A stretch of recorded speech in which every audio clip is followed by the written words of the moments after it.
this industry is recession proof? Like it's their perspective. They say that it is recession proof. Like what's your perception on that? There's no such thing as recession-proof. I Yeah. think there's relatively resilient and Mm, defensive sectors, and I mm, think food is one of those that has proven to be that way.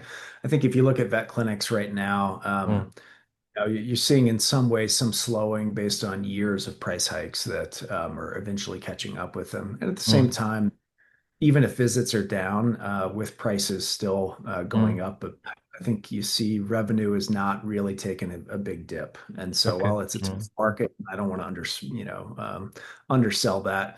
I think it's mm, also to remember that many of the pets that were adopted during the pandemic are at mm, midlife stage where their healthcare expenditure will probably be the lowest that it would be at any point in their life. Early mm, stage pets have vaccines and other things that you do when you first adopt the pet.